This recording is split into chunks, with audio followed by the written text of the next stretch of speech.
Gluten is the new dietary enemy. More and more people are swearing off wheat and grains in pursuit of better health. There's a lot of information on the internet, lots of books, lots of media out there saying how a gluten-free diet can make you healthy. What we've really seen in the last few years is the rise of celebrity endorsements of the gluten-free diet. Some experts say humans didn't evolve to digest gluten. For the 2.5 million years of evolution, 99.9% our species being gluten-free. There are claims the gluten-free diet cures a wide range of conditions like depression, arthritis, even autism. But this has some dietitians concerned. People are going on gluten-free diets to lose weight or to increase their health, when in actual fact they're doing the opposite. In this special investigation, I cut through the hype of the gluten-free diet. Should we all get on board, or is it just another fad?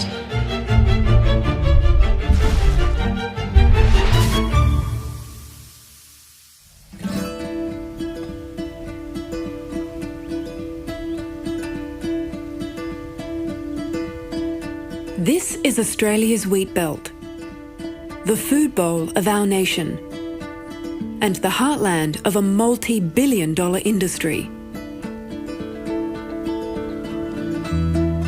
Craig Neal has been farming wheat in Narrabri for decades. He says it's now the most widely grown crop in the Western world. Wheat is one of the staple foods that is incorporated into so many of the varieties of foods that we eat today. It's also the main source of gluten in our diet. Bread, pasta, cereal and pastries. These products of wheat make up 20% of the calories we eat. My whole life I've been involved in the grain industry, and I've seen a dramatic transition in the eating style and eating habits of a consumer over that period. Around 10% of Aussies are now steering clear of gluten. Cafes and restaurants have moved swiftly to cater for the new clientele. And it's here at Melbourne's Gluten-Free Expo that you get a real sense of just how popular the gluten-free diet has become. This is our 9th year at the Gluten-Free Expo. We supply gluten-free pizza bases throughout Australia. Today we bought a range of our gluten-free breads, our buckwheat and shea, our quinoa and soya breads, all baked fresh. So we've got a range of 9 beers there. So instead of using wheat and barley, we use sorghum. We've grown year on year, every year, 20-30%. So with all the hype around gluten, what actually is it? This is pure gluten. It doesn't have much flavour and in fact it has very little nutritional value. But you add water and its unique properties come to light.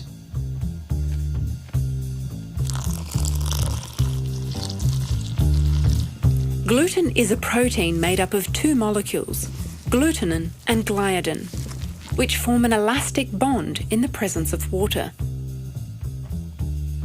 Now, gluten is what makes dough sticky and flexible. And while it's found naturally in wheat and other grains, bakers often add extra gluten to bread to give it that spongy texture. Essentially, gluten is a very important protein for food texture and taste. It traps carbon dioxide, so it makes bread fluffy. It allows pizza dough to be twirled around and gives it that kind of elasticity. It just so happens, though, that parts of gluten may be toxic to the immune system in people with celiac disease. Gastroenterologist Dr. Jason Tai-Din says even the tiniest amount of gluten can be toxic to someone with celiac disease. It triggers an abnormal immune response that leads to damage to a variety of organs. This includes the bowel. This also includes the skin, the joints, the bones, the nervous system, the liver. It's a very systemic condition. About 1 in 70 Australians, like Kirsty, have celiac disease. My first symptoms of celiac disease probably began about 5 years ago. I had a lot of symptoms like bloating, the diarrhoea, joint pain, fatigue, dermatitis, but I didn't actually realise it wasn't normal until my doctor 4 years later sent me for a blood test to check for celiac disease, which came back positive. Kirsty is now meticulous about removing gluten from her diet. I find at home it's easy because I have all my safe food. It's more expensive, but I don't have to stress. I find eating out at restaurants and cafes or at family or friends' houses is quite difficult because I have to worry about not only did they use gluten-free flour, but did they use a separate chopping board? Did they use a separate toaster? Did they wash the utensils? Did they use a separate deep fryer? That can be really stressful. It can make it hard eating out. Kirsty says that people who needlessly request gluten-free meals in restaurants might diminish the seriousness of celiac disease. People may order a gluten-free lunch, they may order a gluten-free salad, and then they order the normal cake or they order a beer with it. And so other restaurant staff think we can do that too. And they don't understand that we can't have any gluten at all. Even just 1 or 2 crumbs will obviously leave me sick with all my symptoms. Gluten unleashes its damaging effects in the small intestine. So these are actually sections of the small intestine under the microscope. On the left here you can see normal healthy small bowel. What you can appreciate are these long finger-like projections which we call villi. Now the villi are really important in increasing the surface area of the bowel and allowing nutrients to be absorbed properly. On the right here is a slide from somebody with celiac disease. And what happens is that you get a lot of immune cells causing inflammation to the area, and this expands the tissue up and effectively obliterates the villi. So this lack of surface area obviously results in some kind of malabsorption of nutrients? Exactly, so this can lead to iron and other vitamin deficiencies. Is this damage reversible? Yes, it is. So if a person's diagnosed and treated with a gluten-free diet, this villus atrophy or the damage here can completely return to normal. So is it just people with celiac disease who should be avoiding gluten? One of the world's leaders in the field of gluten research is Italian-born professor Alessio Fasano. He's a paediatric gastroenterologist at Massachusetts General Hospital in the US. We, as a species, we are not engineered to eat wheat because for the 2.5 million years of evolution, 99.9% our species has been gluten-free. Gluten came into the picture only 10,000 years ago with the advent of agriculture. As a result, the human gut reacts to gluten as if it's a foreign invader and mounts an immune response against it. We didn't know the details of why gluten is toxic until the recent past, when scientists worldwide start to really look at this undigestible fragment of gluten. And to our major surprise, gluten is perceived by our immune system as a component of a bacterium or a virus and unleashes the same weaponry that we use when we're under attack by an infection. As gluten enters the small intestine, it's recognized as foreign, and an immune reaction causes local inflammation in the gut. This occurs because humans haven't evolved with the right machinery to digest it properly. Gluten cannot be completely dismantled because we don't have the scissors, i.e. the enzymes, to cut in pieces and then peel off the single amino acids. So if humans can't digest gluten properly, does that mean we should all give it up? Not so fast, says Professor Fasano. The vast majority of people can deal with that and clean this problem without any clinical consequences. But in some people, gluten may actually play a role in the development of autoimmune diseases like arthritis, lupus, and Hashimoto's disease. In 2000, Professor Fasano's team made a remarkable discovery. His lab showed that gluten could stimulate a molecule in the gut called zonulin. Zonulin is a protein that has the capability to modulate the permeability of the gut. Regardless of whether or not someone has celiac disease, when they ingest wheat, the gliadin portion of gluten stimulates the release of zonulin, which in turn opens the junctions between cells in the gut lining. This theoretically makes the intestine leaky. The intestine has the important task to create a barrier, to be extremely discriminatory who comes in and who stays out. The leaky gut syndrome or the leaky gut situation is a situation in which you lost this capability of control. This is purported to allow macromolecules to leak from the bowel and increase inflammation and the risk of autoimmune diseases. This is a controversial area of science because the evidence is scant. While some predict this discovery will earn Fasano a Nobel Prize, others in the medical fraternity remain sceptical. It's compounded by the lack of an accurate clinical test to assess gut leakiness. Still today, classical immunologists will have a hard time to accept the concept that zoning by modifying antigen trafficking can have such a role in a variety of immune diseases that span, again, from cancer to autoimmune diseases. So the burning question at the moment is, why do so many people who don't have celiac disease boast the benefits of a gluten-free diet? Is it real or is it imagined? In the past, we, and I put myself in there, made the rule that if you have a problem with gluten, that must be celiac disease. And if celiac disease was ruled out, you had no business whatsoever to be gluten-free. Over the years, particularly in the past 4 or 5 years, we learned that actually that's not the case.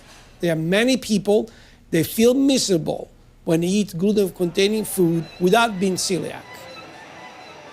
It's now being referred to as non-celiac gluten sensitivity.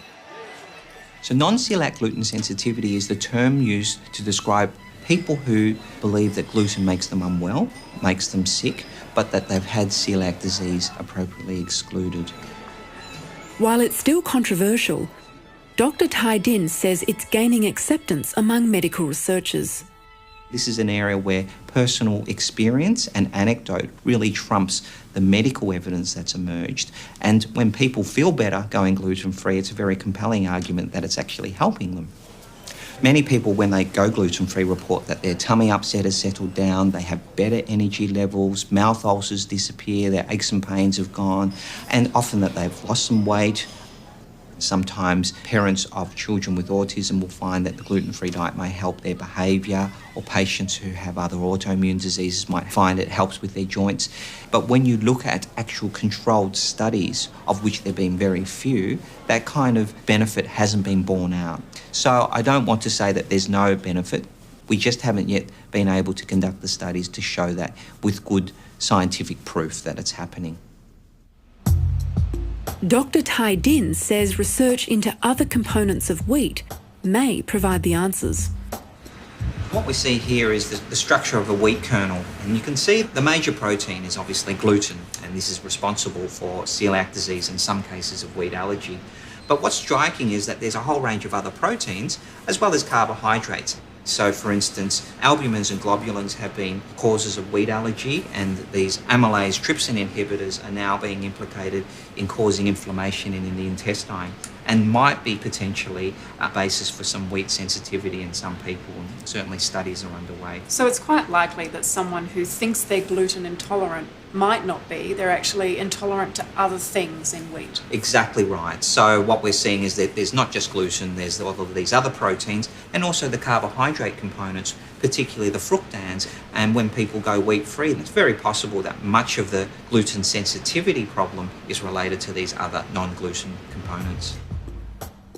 The fructans are part of a group of carbohydrates called FODMAPs. Professor Peter Gibson from Monash University is the world leader in FODMAP research. FODMAPs is an acronym which stands for fermentable oligo, di and monosaccharides and polyols. And what it does is describes a group of largely sugars which are poorly absorbed from our small intestine, or they're totally undigestible. In the gut, FODMAPs draw water into the bowel and ferment on bacteria, causing gas. The wall of the bowel tends to stretch more, and that's an important stimulus for the nervous system in the gut. So that if you've got a sensitive bowel, you've got irritable bowel syndrome, then this will cause sensations of bloating, pain, and you'll get secondary changes in how the bowels work. You might get diarrhoea, you might get constipation, you might get an alternating type bowel pattern. Normally, FODMAPs are beneficial for gut bacteria, but not for people who are sensitive to them. FODMAPs are not only found in wheat staples like bread, rye, pasta and grains, they're also found at high levels in garlic, onions and artichokes, and fruit like apples, mangoes and watermelon. The good thing is we find foods which are low in FODMAPs which you can replace. So instead of having apples and pears, you can have strawberries or kiwi fruit. And then there are the legumes. Most people understand, when you talk about legumes, they understand the effects of a tin of baked beans on the bowel. Many of the foods that you've mentioned that contain FODMAPs are eliminated in the paleo diet. Mm-hmm. Do you think that's why many people find they improve their well-being on the paleo diet? Whenever you modify your carbohydrate intake, particularly, you're likely to be producing FODMAPs. So I think you're correct in that some of the improvement that people experience with the paleo diet will be due to that. The problem with the paleo diet is that you're also restricting a whole lot of other things which are unnecessary and they're not sustainable. Joshua has had tummy upsets as well as behavioural issues since he was a child. My parents have been really supportive. They started taking me to paediatricians since I was 2, trying to find out why I had some of the issues that I did. Glad you came by. Oh, thank you. See you again soon. I had quite severe ADHD and I had headaches and other issues like that. Joshua's doctor suspected it could be something dietary related.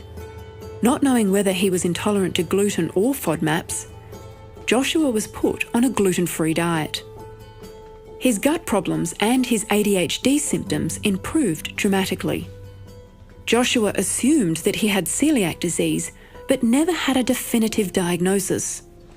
When I was 18 and went off to university, I decided to go off my diet and eat whatever, and I got really sick, just feeling so bad, really bloated, really sluggish, just feeling really unwell. And then I went back onto my diet really strictly, and so I went totally off of gluten, and I thought, oh, I'm feeling heaps better. Maybe I'm celiac. Maybe I should talk to my GP about this. Testing for celiac disease while you're still on a gluten-free diet is problematic. Dr. Tai Din says it often gives false negative results. One of the biggest problems I see in my clinic are patients coming in who've already started a gluten-free diet, who feel better, but then realise they should be tested for celiac disease because they appreciate that it has important medical implications. And then I'll have to tell them, well, look, we can't actually test you with the blood test because it won't become positive even if you do have celiac disease because you're gluten-free. One way to confirm a diagnosis of celiac disease is to have a genetic test. So Joshua decided that he should find out once and for all. He gets the results in a week. An emerging theory that might explain the rapid rise of gluten intolerance nowadays is the way in which bread is baked, the process of panification. The process of panification in the past was an overnight process in which you take the flour, you put the water, you put yeast in there, and then for 16, 18 hours, you have this dough growing. This overnight process would allow enzymes from the yeast to effectively break down the gluten, a process we're not capable of doing ourselves because we humans lack those enzymes. But bread-making techniques have changed. What used to be an overnight process now only takes about 2 hours. Now, during these 2 hours, what you have is the enzyme we're not able to completely dismantle the toxic element, the gluten, and therefore, even if we eat the same kind of wheat, we have an increased amount of toxic component gluten that we ingest because of the fact that it's not been dismantled during the panification. Wheat farmer Craig has another theory. He believes the rise of gluten intolerance has more to do with the modern techniques of processing wheat. He says the current methods of milling wheat may contribute to gut problems. It's a very highly refined process. The endosperm and the starch are milled down and all the other ingredients within the grain are extracted and then they're added back in at whatever ratio or proportion the end product requires. This modern processing produces high volumes at lower cost and is commonly used for the mass production of the sliced white bread that you find in supermarkets. That's why Craig now processes more of his wheat through a stone mill instead of a roller mill. The whole grain goes into the stone mill and it is ground into flour in one process and the flour comes out the other side. It is a very simple process and there is no destruction to nutrition or deterioration of the grain through that process. Craig says the demand for this type of wheat is increasing. While it still contains gluten, he says there's no harsh chemical processing, and he thinks people might mistakenly blame gluten for their gut problems, when it's likely to be their sensitivity to the chemicals used to process the wheat. We don't bleach it, we don't extract any of the bran or the wheat germ. There is absolutely no chemicals added to any of the products that we process, and that just gives us the comfort of supplying the end user a foodstuff that is 100% nutritional to the highest level. This type of less refined flour may be used by artisan bakers for making sourdough, which is popular with health-conscious consumers. Now that more and more Australians are cutting gluten from their diet, our supermarket shelves are increasingly being stocked with gluten-free products. This is the typical range of products available to those looking for gluten substitutes. It's so good for my clients with celiac disease because they've got so much more variety than they used to have when I started practicing. But even those people without celiac disease often think gluten-free is healthier. Well, it's funny, you know, they're all here in the health food aisle, but they're not necessarily healthier.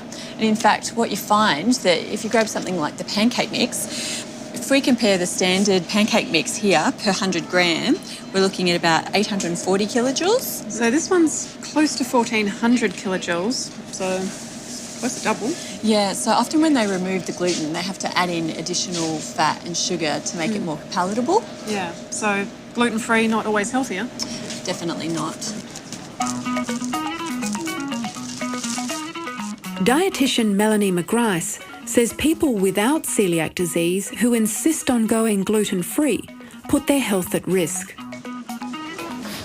Research shows that people who follow a gluten-free diet are at higher risk of nutritional deficiencies, particularly fibre and B vitamins, but also magnesium, calcium and iron. There's also research to show that it can have an impact on the microbiome as well. So I think that there is a lot of confusion that the gluten-free diet is healthier when in fact it's not. But Fasano says it all depends on how you go gluten-free.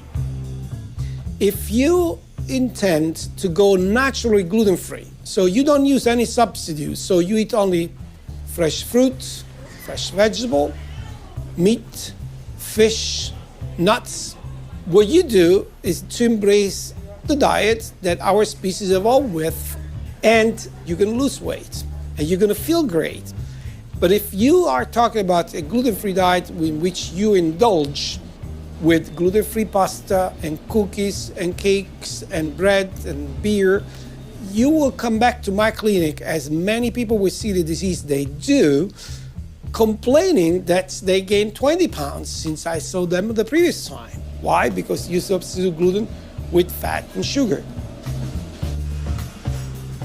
People really need to work at making sure they get an adequate balance of vitamins and nutrients and fibre in their diet. And at the end of the day, a gluten-free cake is still a cake. My key message would be that if you don't need a gluten-free diet, you don't need to bother. But instead, focus on having a whole food, less processed diet, and you'll still get the same health benefits. Joshua is returning to the doctor with his wife Carmen to receive his gene test results. Look, the last time we chatted, we talked about the fact that going on a gluten-free diet seemed to at least partly help some of your symptoms. So we've gone ahead and done the gene test, and I have the result with us today. How are you feeling about things? A bit nervous. Are you? Yeah. Well, I've actually got some really good news for you. Your gene test has come back as showing you don't have the genes that give susceptibility to celiac disease. So, a great result. Wow. Yeah. So this tells us that your susceptibility for celiac disease is very low and that the likelihood of the condition is less than 1%. That's awesome. Yeah, really good result. So basically, Being cleared for celiac disease means that Joshua doesn't have to be as meticulous about his diet. He will still reduce his FODMAPs, but doesn't have to worry about a strict gluten-free diet like someone with celiac disease. Low FODMAP diet is very different to gluten-free diet. Gluten-free diet means you've got to be a detective and you've got to find out where gluten is in everything that you eat and everything you cook. You can't cook chips in the fat which had the fish batter in it because there might be gluten in it. Low FODMAP diet is just reducing the total amount of FODMAPs that you eat. So they're much easier to do because it gives you a lot bigger choice and you don't have to be a walking detective. it was fantastic to speak to Josh, and particularly with these really good results. Well, now we can say at least that the gluten that he believes was triggering his symptoms is not due to celiac disease. I guess sometimes there's always that fear in the back of your mind that if it is celiac, there are serious medical consequences of having that, and just really relieved that I don't have those and I don't have to be on a strict diet. Probably can afford to be a little bit more lax with some of the dietary restrictions and not be too concerned if there's a little bit of gluten here and there. Yeah, it's really exciting. It's really good. I'm really happy. To learn more about gluten or the FODMAP diet, you can visit our website. Next week on Catalyst, lead. We revisit our story on lead exposure in childhood and its effects on behaviour and learning. Although much is being done to reduce exposure, once the damage has been done, it can't be reversed.